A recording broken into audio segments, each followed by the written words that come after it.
মুক্তিযুদ্ধ বাদ দিলে দেশের অস্তিত্বই থাকবে না। গণতান্ত্রিক যুক্তফ্রন্ট এবং গণসংহতি আন্দোলনের নেতারা দেখা করতে গেলে এ কথা বলেন বিএনপির ভারপ্রাপ্ত চেয়ারম্যান তারেক রহমান। এ সময় ৭১ এবং ২৪-এর আকাঙ্ক্ষায় দেশ গড়ার বার্তা দেন তিনি। নতুন বাংলাদেশ গড়তে এলো জুলফিকার স্টিল। জুলফিকার স্টিল, ইস্পাত দৃঢ় অঙ্গীকার।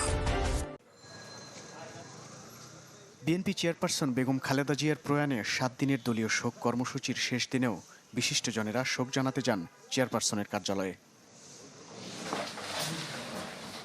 শোক বইয়ে স্বাক্ষরের পাশাপাশি তারেক রহমানের সাথে সাক্ষাৎ করেন বিভিন্ন রাজনৈতিক দলের নেতারা। সমবেদনা জানাতে গুলশানে যান সিপিবি, গণতান্ত্রিক যুক্তফ্রন্ট এবং গণসংহতি আন্দোলনের নেতারা। সাক্ষাৎ শেষে নেতারা জানান, শিক্ষা, স্বাস্থ্যসহ সমসাময়িক গুরুত্বপূর্ণ বিষয় নিয়ে আলোচনা হয়েছে তারেক রহমানের সঙ্গে। বক্তব্যে উঠে আসে, সংকট উত্তরণে নির্বাচনের বিকল্প নেই।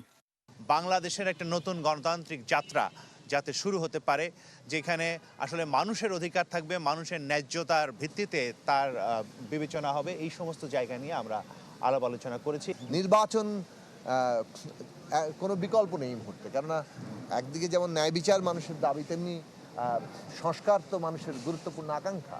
রাষ্ট্রের গণতান্ত্রিক রূপান্তর গুরুত্বপূর্ণ আকাঙ্ক্ষা। সেই রূপান্তরটা, সংস্কারটা সম্পন্ন করতে গেলে তো নির্বাচন লাগবে। পরে গণতান্ত্রিক যুক্তফ্রন্ট নেতারা বলেন, স্বাধীনতা বিরোধীরা যেন রাজনীতিতে ভূমিকা নিতে না পারে এমন দাবি জানানো হয়েছে বিএনপির ভারপ্রাপ্ত চেয়ারম্যানের কাছে। পাশাপাশি সুষ্ঠু নির্বাচনের পরিবেশ নিয়ে ঘাটতি রয়েছে এমন অভিযোগও করেন তারা। মুক্তিযুদ্ধকে বাদ দিলে, ৭১কে বাদ দিলে বাংলাদেশের অস্তিত্ব থাকে না। কাজেই মুক্তিযুদ্ধ আমাদের ভিত্তি এবং ৯০-এর গণ অভ্যুত্থান এবং ২৪-এর গণ অভ্যুত্থানের যে আকাঙ্ক্ষা, সেই আকাঙ্ক্ষাকে ধারণ করেই আমরা নতুন যে বাংলাদেশ, একটা কল্যাণ রাষ্ট্র বাংলাদেশ, সেটা গড়ে তুলতে চাই। সেই কথাটা উনি এখানে বললেন এবং নির্বাচন নিয়েও উনি কিছু কথা বলেছেন যে নির্বাচনের একটা সুষ্ঠু পরিবেশ সেটা তৈরি করার ক্ষেত্রে এখনো পর্যন্ত ঘাটতি আছে, আইন শৃঙ্খলা পরিস্থিতি, সেগুলো নিয়েও জনগণের মধ্যে শঙ্কা আছে। আমরা আমাদের কথা সেগুলো তুলে ধরেছি।